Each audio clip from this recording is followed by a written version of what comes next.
Halo, Assalamualaikum warahmatullahi wabarakatuh. Jumpa lagi dengan saya, Freddy Sudaryanto, di channel YouTube-nya Freddy Sudaryanto Spot, masih seputar kasus Jalan Cagak, Subang. Baik, pagi ini saya coba membahas kasus Subang. Mohon maaf sebelumnya, karena beberapa waktu ke belakang ini saya agak sedikit lambat untuk mengupload kasus Subang. Dikarenakan memang saya sekarang lagi sedikit sibuk, ada kegiatan mempersiapkan kejuaraan taekwondo. Jadi waktunya agak-agak sedikit ini ya, terkuras. Baik, begini. Lupa. Seperti biasa, sebelumnya saya ucapkan banyak terima kasih kepada rekan sahabat yang sudah subscribe, menonton, dan komentar di channel YouTube saya. Semoga kebaikannya dibalas Allah Subhanahu wa Ta'ala dengan rezeki yang banyak, berlimpah barokah. Amin ya robbal alamin. Kita doakan sama-sama saudara-saudara kita yang sedang ditimpa musibah, yang sedang sakit, semoga Allah mengangkat musibah sakitnya. Dan almarhumah Ibu Tuti dan Amelia dalam husnul khotimah. Amin ya robbal alamin. Kan indahnya kalau pagi-pagi ini selalu diiringi dengan doa kepada sesama, itu akan lebih nikmat rasanya. Dan kita support juga kepolisian Indonesia, yaitu khususnya Polda Jabar, semoga bisa mengungkap kasus ini. Amin, amin. Dari mana kasus ini? Kita coba telusuri dari berbagai sisi. Kalau pernyataan dari Pak Beni selaku Ketua Harian dari Kompolnas, maka ada alternatif motif. Memang motif ini dijadikan sebagai patokan dulu supaya bisa ditelusuri dari mana arah daripada kasus di Jalan Cagak Subang ini. Kalau kita lihat dan kita amati ya, banyaknya kejadian-kejadian kasus pembunuhan adalah kalau misalkan dilihat dari hitungan asmara, balas dendam, hutang piutang, masalah materi, maka kadang-kadang ada hal yang diantara yang tadi motif itu, materi kadang-kadang lebih kuat ya untuk sebagai sebagai motif daripada kasus pembunuhan. Karena kalau sudah berbicara materi, kadang-kadang suka lupa. Karena apa? Karena kalau materi larinya berkaitannya dengan perut urusannya nanti kan, gitu. Maksudnya dalam tanda kutip ya, di kepuasan daripada ya yang namanya materi ya, selalu ada saja penyebab daripada dari kasus-kasus yang ada, yaitu kasus pembunuhan. Coba kita bicara sekarang masalah yaitu yang berkaitan dengan apa yang dilakukan selama ini oleh kedua korban tentunya. Karena ini hubungannya dengan kedua korban.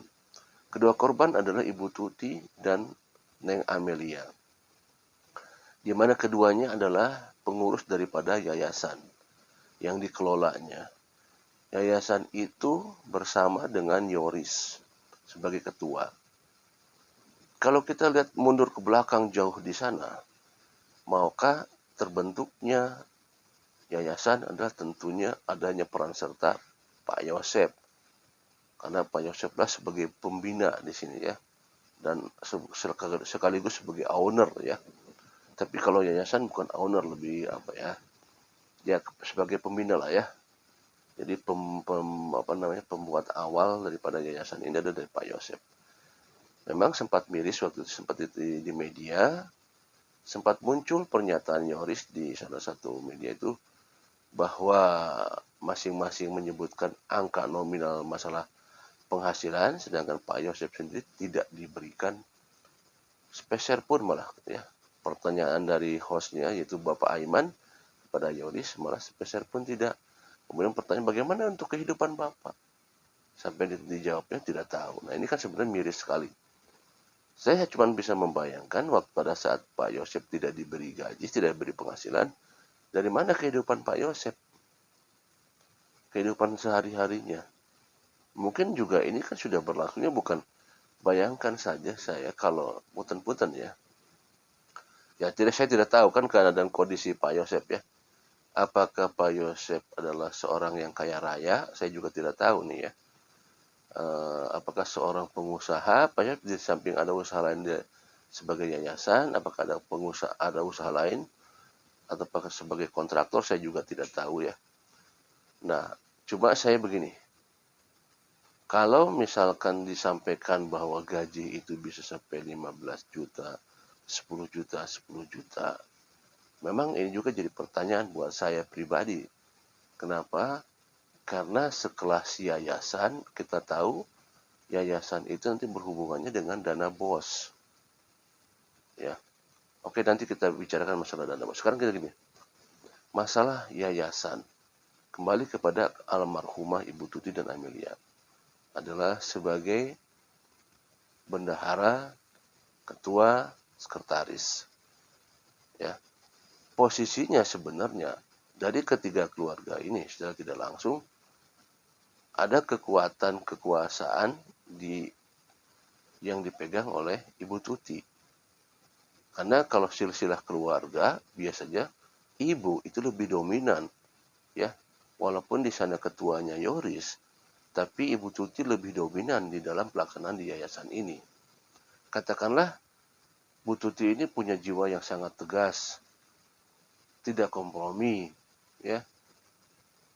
Baik, sekarang kita coba melangkah sedikit kepada ya, masalah yayasan, yaitu yayasan kalau kita ketahui dalam pembentukan suatu yayasan biasanya dibentuklah apa yang akan dijadikan sebagai patokan atau operasional yang akan disampaikan nanti kepada pemerintah sehingga akan dibentuklah suatu yayasan. Maka dibentuklah ada SMP dan SMK. Nah, dari dasar itulah maka dibentuklah yayasan yang menaungi untuk dalam rangka operasional daripada yayasan sekolah tersebut. Nah, tentunya muncullah dana dari pemerintah yang disebut dengan dana BOS. Dan dana BOS itu diperuntukkan, kita tahu bahwa untuk operasional daripada sekolah, ya, untuk operasional daripada sekolah itu dana BOS. Kan kita juga bertanya, dana BOS kira-kira berkisar berapa sih dana BOS itu yang diluncurkan oleh pihak pemerintah, ya? Berapa banyak sih dana BOS itu? Tentu pertanyaan itu adalah tergantung berapa banyak peserta muridnya yang ada di sekolah tersebut. Itu kalau tidak salah berkisar antara 100 sekian juta sampai 300-an sekian juta. Ini kalau tidak salah ya, sekitar ya lah 1,2 sekian sampai 3, sekian. Nah, itu tergantung daripada jumlah banyak peserta. Nah, apa hubungannya dengan motif kasus di Subang ini? Apakah, sekali lagi ini hanya dugaan ya, apakah memang ada sangkut pautnya kasus Subang ini berkaitan dengan dan operasional daripada yayasan, di mana di sana terdapat ada uang masuk dari pemerintah, yaitu dana BOS, yang besarnya tergantung daripada jumlah murid yang ada. Saya hanya bisa membayangkan saja. Saya sekali hanya bisa membayangkan begini. Katakanlah ini sudah berlangsung beberapa tahun ya. Sudah berlangsung beberapa tahun. Artinya dana BOS yang masuk ke sekolah.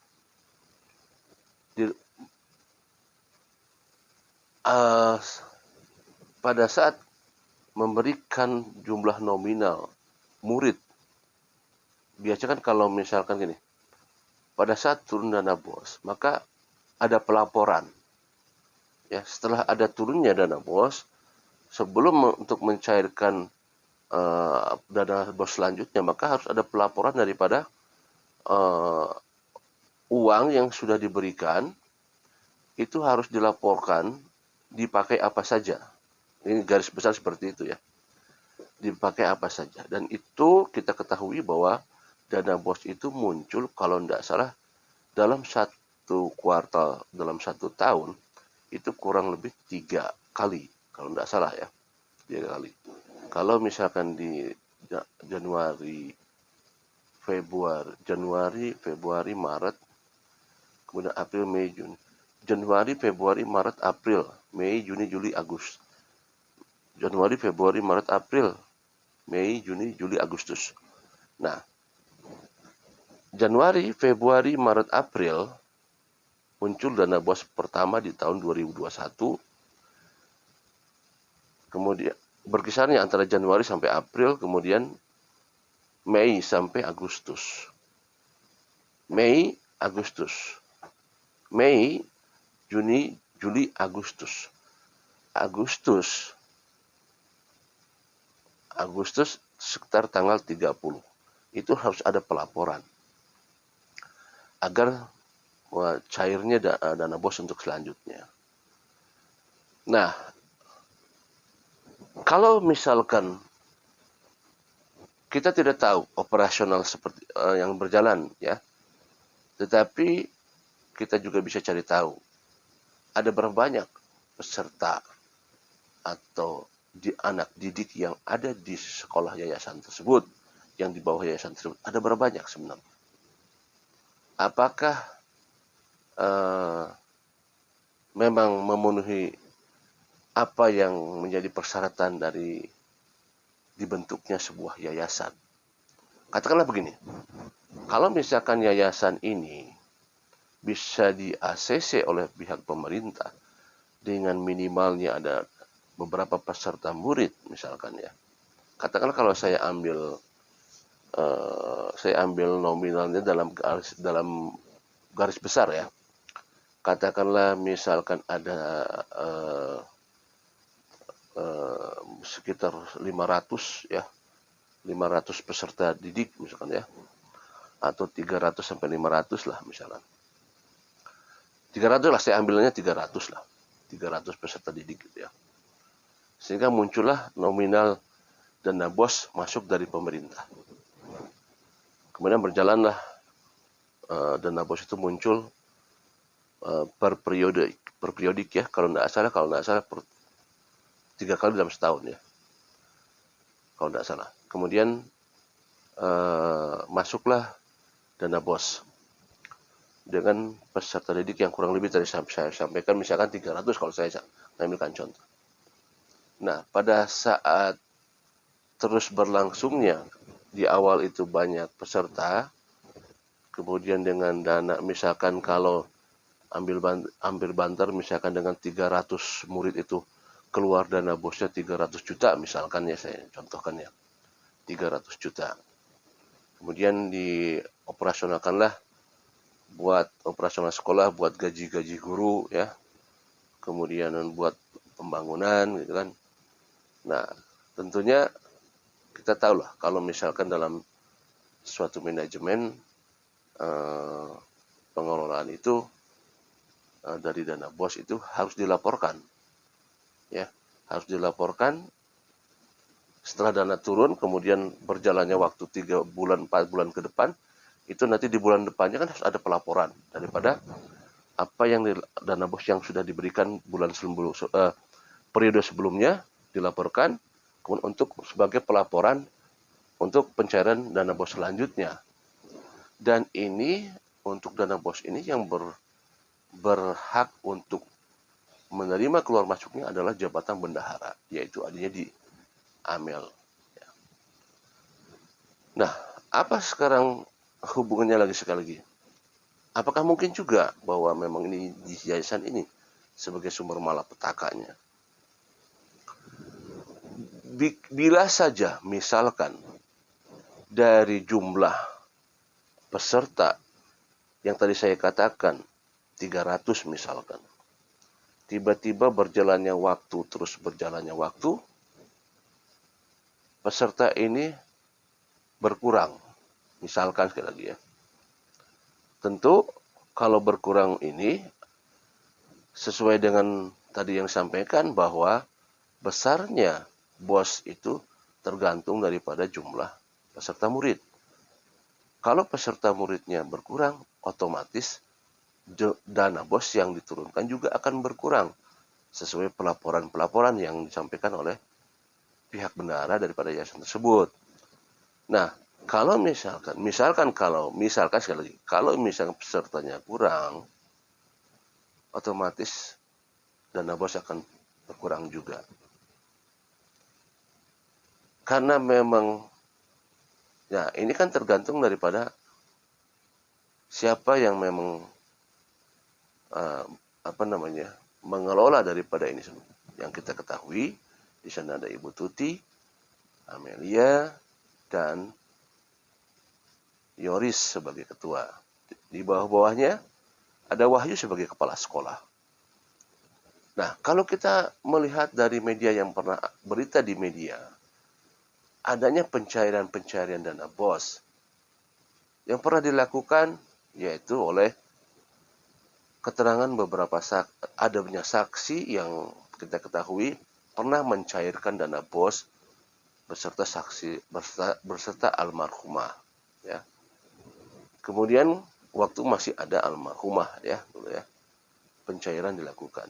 Nah, apakah pada saat terjadinya eksekusi Agustus, di mana akhir Agustus adalah penentuan untuk menentukan agar adanya pencairan di periode selanjutnya. Kalau Januari, Februari, Maret, April. Periode 1 2021, Mei, Juni, Juli, Agustus, September, Oktober, November, Desember. Nah, Mei, Juni, Juli, Agustus.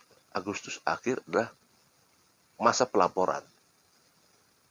Kejadiannya tanggal 17. Pengeksekusian tanggal 17. Akhir daripada pelaporan itu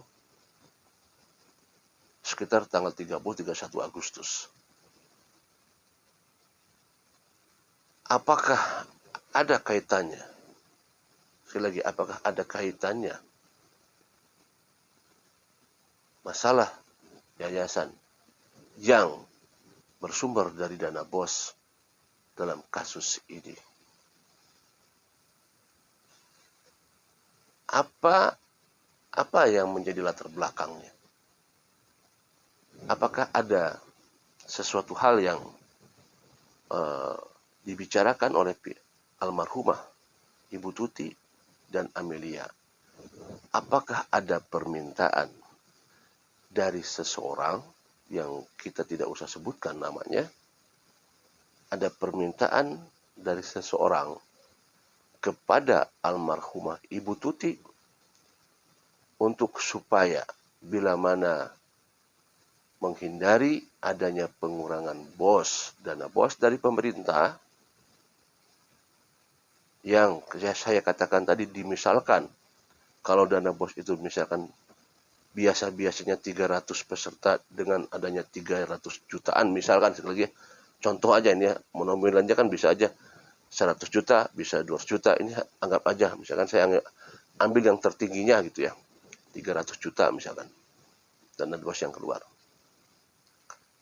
Apakah ada seseorang yang meminta kepada pihak almarhumah sehubungan dengan adanya, misalkan sekali lagi, adanya pengurangan jumlah dana BOS yang diturunkan oleh pihak pemerintah sehubungan dengan adanya pengurangan peserta didik?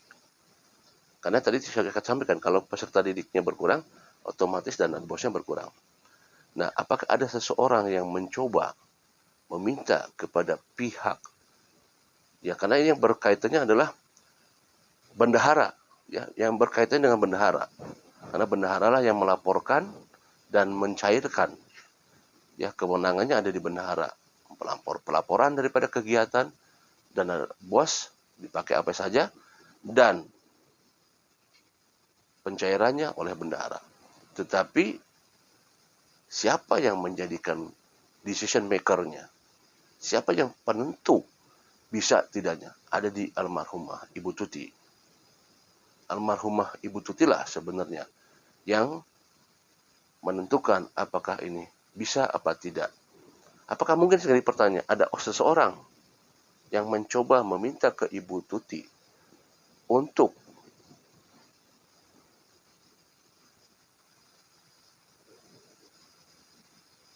membuat sesuatu hal, tanda kutip, meminta sesuatu hal kepada almarhumah Ibu Tuti, sesuatu hal, tanda kutip, untuk supaya agar dana BOS tidak turun jumlahnya. Almarhumah Ibu Tuti, apakah pada saat, misalkan sekali lagi, ini hanya misalkan ya sekali, hanya dugaan saja. Apakah seseorang yang meminta itu untuk mencoba agar supaya dana BOS itu tidak berkurang dan Ibu Tuti menolak permintaan tersebut. Ibu Tuti tidak mau mengambil risiko karena nanti berkaitan masalah ini adalah dengan masalah keuangan yang pastinya kalau masalah keuangan, kalau terjadi apa-apa yang diambil adalah orang-orang yang memang langsung turun mengelola masalah uang tersebut. Tidak jauh daripada bendahara dan ya siapa yang decision maker di situ. Bu Tuti tidak mau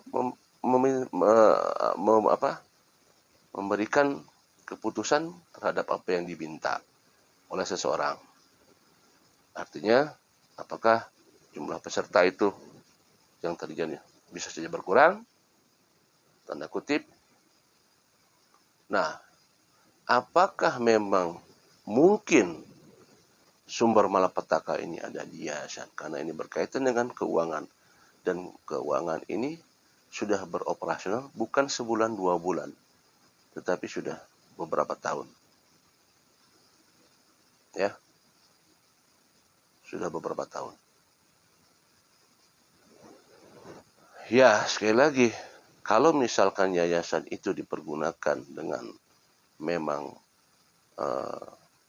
penuh dengan kejujuran,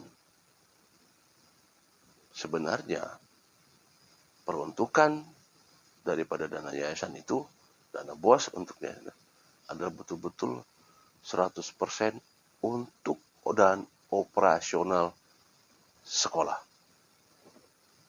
Siapa yang berhak, siapa yang tidak berhak untuk mendapatkan daripada dana tersebut.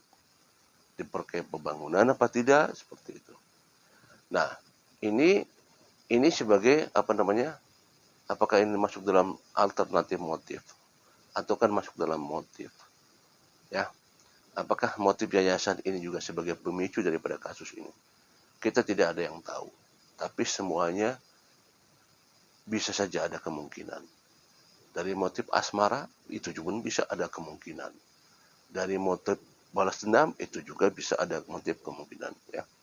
Dari motif yayasan ini juga yang berkaitan dengan masalah keuangan itu pun bisa. Apakah ada negosiasi dari pelaku dengan korban sebelum terjadinya eksekusi ini? Terutama negosiasi terutama dengan masalah permintaan yang disampaikan dengan sehubungan untuk supaya dana BOS tidak berkurang jumlahnya. Assalamualaikum warahmatullahi wabarakatuh.